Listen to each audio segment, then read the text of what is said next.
The church bells rang slowly, each sound echoing through the cold morning air.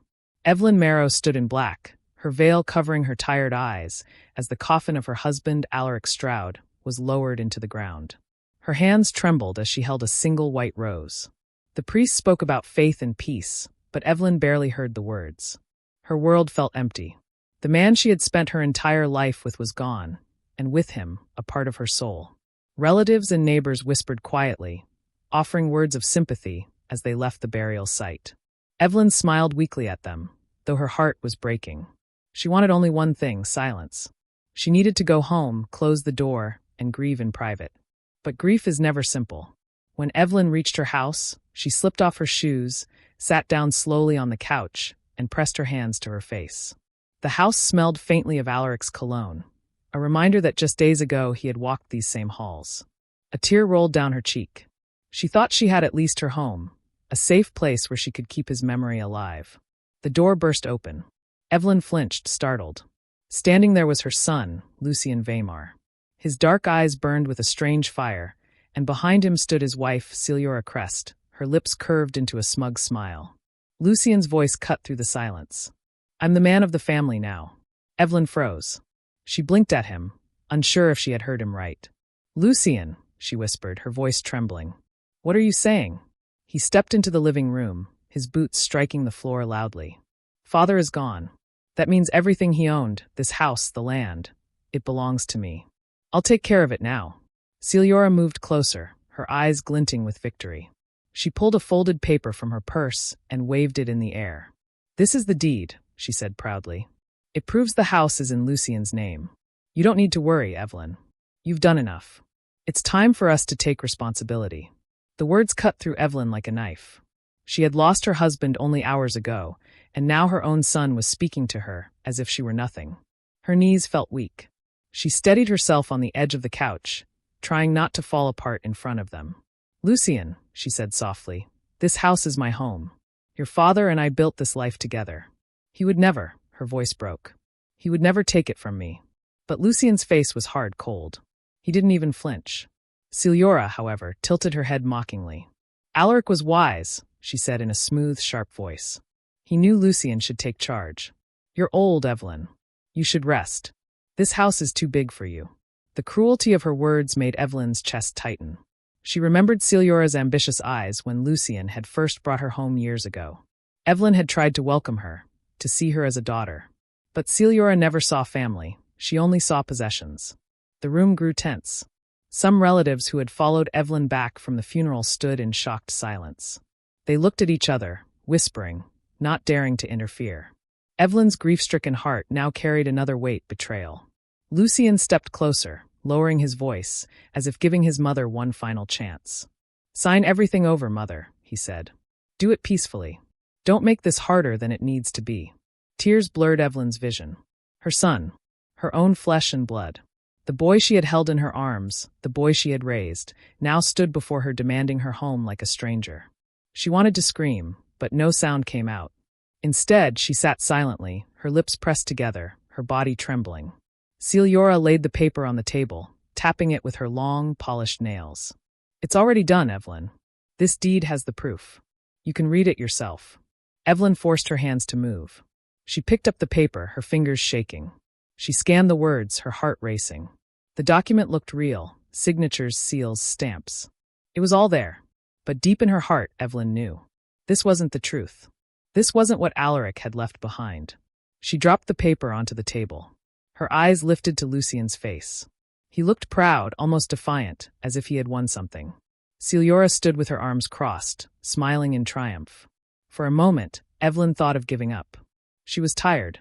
Tired of pain, tired of loss, tired of fighting. But then, in her mind, she heard Alaric's voice. A memory surfaced, his words whispered to her one late night. "Don't ever let them take what we built. I've made sure of it." Her heart steadied. Evelyn rose slowly to her feet. Though her knees trembled, her voice was calm. "You may think you've already won," she said, her eyes on Lucien and Celiora. "But the truth always comes out. Always." Lucien frowned. Celiora's smile faltered. Evelyn turned away from them and walked quietly to her room, her hands still shaking. She shut the door, pulled out her phone, and with trembling fingers dialed a number she knew by heart. The call connected. A steady voice answered. Garrick Thornvale speaking. Evelyn closed her eyes and whispered, "Garrick, it's happening. They're here. Bring the file." And with that, the first crack appeared in Lucien and Celiura's victory. The next morning, Evelyn Marrow sat at the edge of her bed. The house was silent, but her mind wasn't. Lucien's voice from the night before kept echoing. "I'm the man of the family now." Every word carried the sting of betrayal. She had buried her husband, and before she could even grieve, her son tried to bury her dignity. Her hands shook as she poured herself a cup of tea in the kitchen. She looked at the family photos on the wall.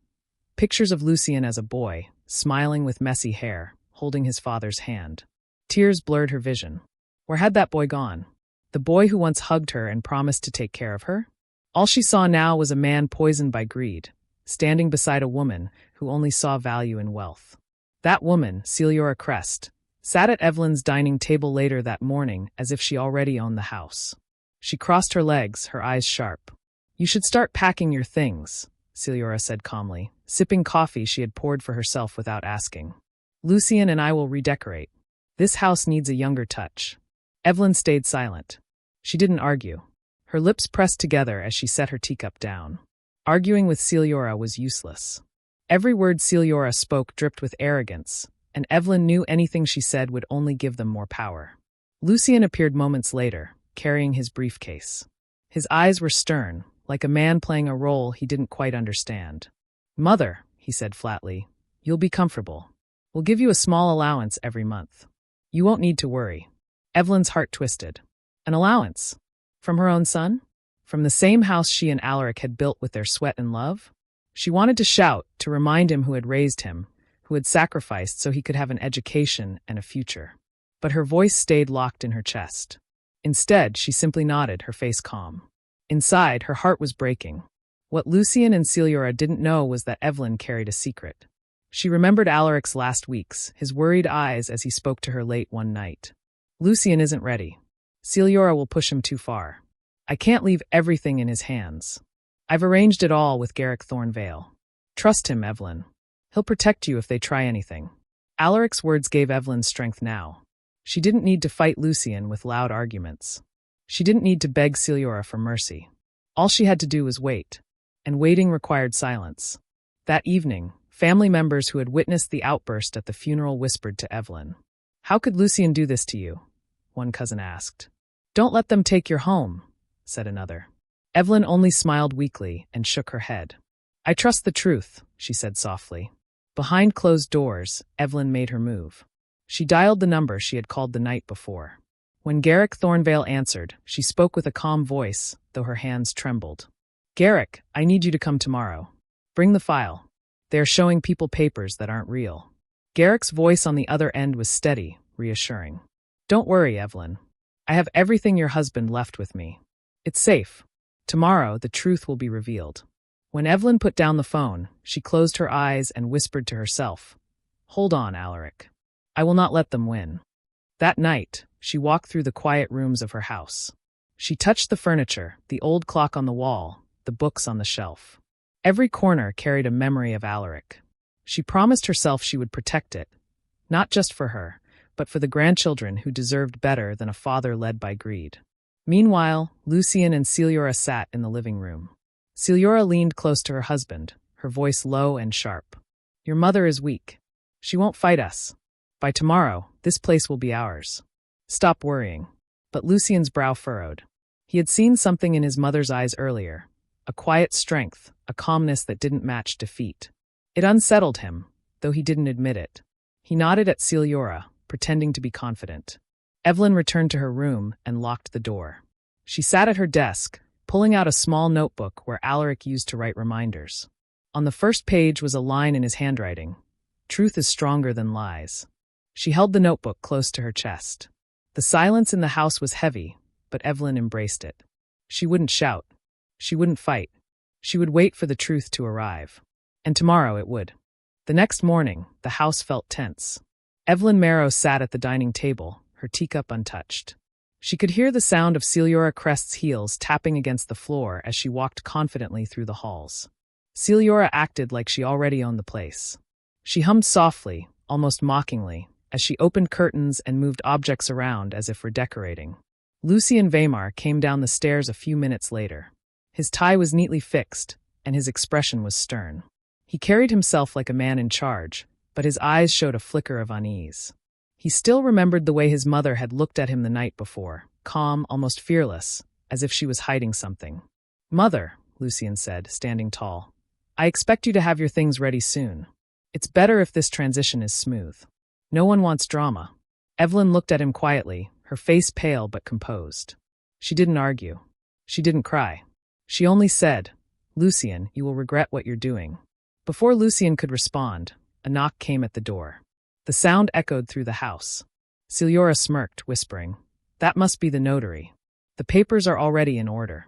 But when Evelyn rose and opened the door, it wasn't a notary. It was Garrick Thornvale, the family lawyer. Dressed in his dark suit, holding a heavy leather file, he stepped inside with calm authority. His sharp eyes scanned the room, taking in Lucien and Celiora's smug faces, then settling on Evelyn, who gave him a small, grateful nod. Celiora crossed her arms, her smile faltering. "Why is he here?" she asked sharply. Garrick placed the file on the table and spoke in a measured voice. "Because Alaric Stroud trusted me to protect his family, especially his wife. And today, that trust will be honored." Lucien's jaw tightened. "What are you talking about?" Evelyn sat down again, her hands folded tightly in her lap. Garrick opened the file carefully, pulling out a stack of official papers. He placed them on the table and slid them forward.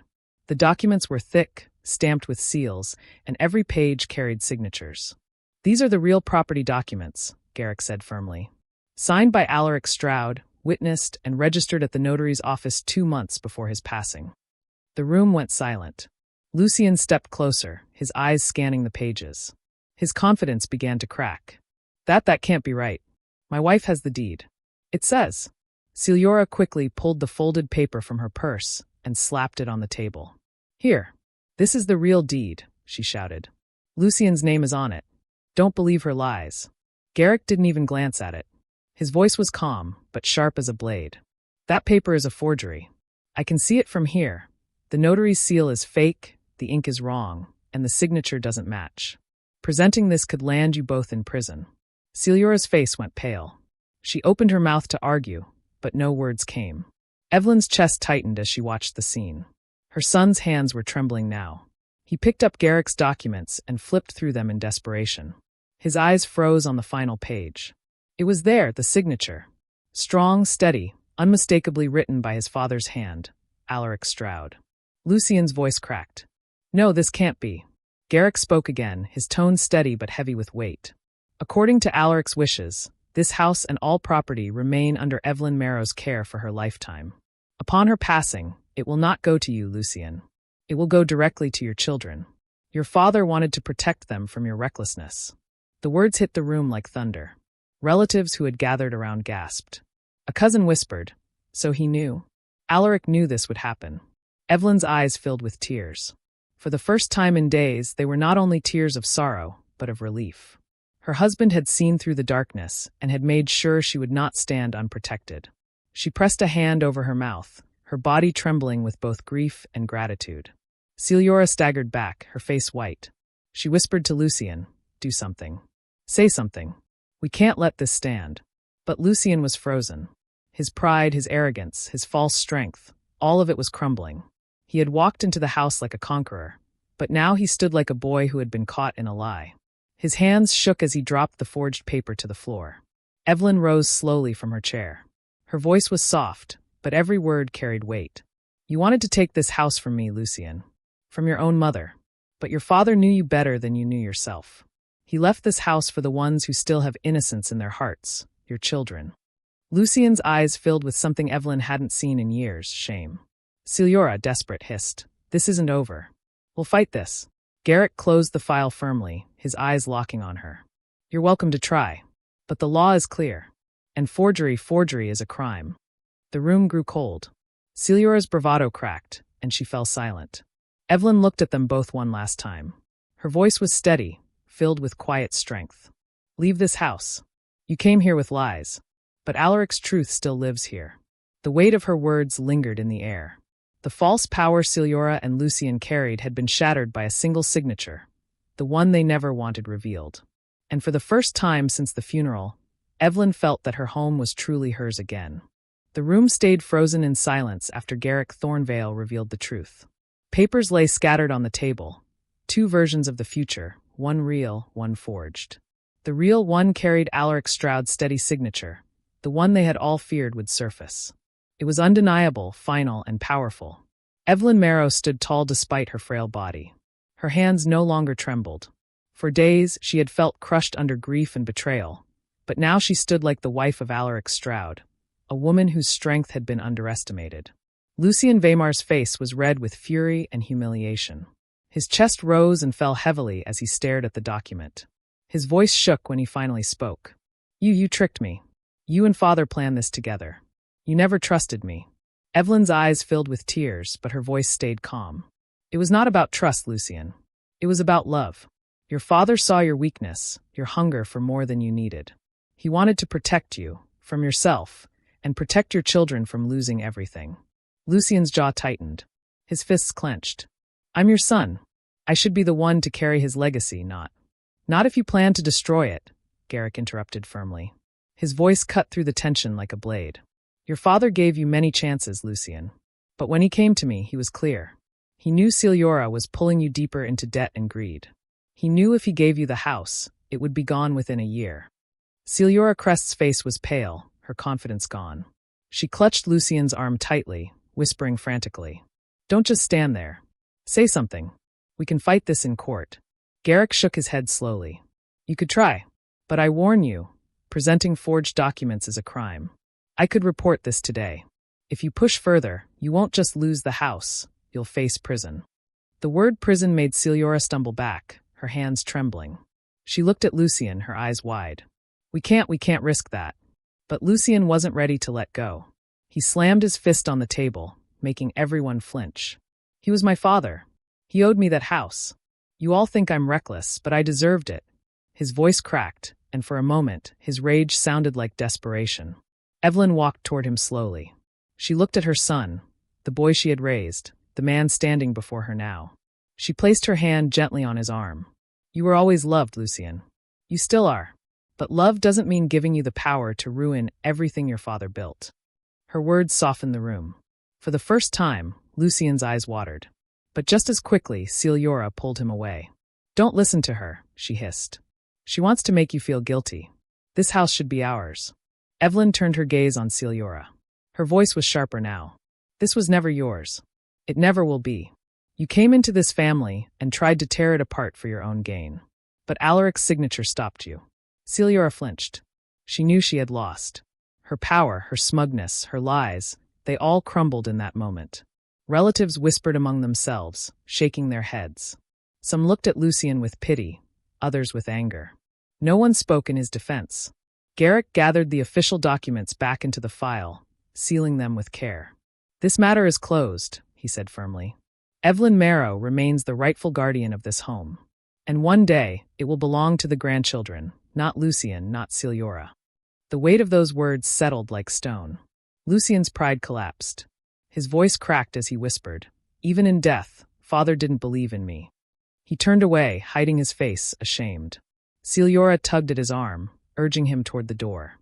Evelyn's heart ached, but she didn't call them back. Some wounds could not be healed in a single day. She simply said, "Your father believed in the future, Lucien. He believed in your children. That is why he chose them." Lucien paused at the door. For a brief second, his shoulders shook. He didn't turn around. Then, with Celiora's grip pulling him, he walked out, leaving behind the house that no longer belonged to him. The door closed. Silence filled the room again. Evelyn stood still, breathing slowly, her tears falling freely now. But these tears were different. They carried relief, strength, and the memory of Alaric's love. Garrick placed a hand on her shoulder. "Alaric was wise. He knew this day would come. And now his plan has protected you." Evelyn nodded, her voice soft. "He always protected me, even now." She glanced at the papers on the table, her husband's signature shining clearly on the page. That single name had ended the battle. The signature they never wanted revealed had saved her. As the relatives began to leave quietly, Evelyn walked through the house slowly, touching the walls, the furniture, the memories that lived in every corner. The house still belonged to her, and one day it would belong to the children who deserved it. She whispered softly into the empty air, "Rest now, Alaric. I'll keep your promise." And in that moment, Evelyn no longer felt alone. The house was safe. The legacy was safe. And her husband's final gift had given her the strength to stand tall again.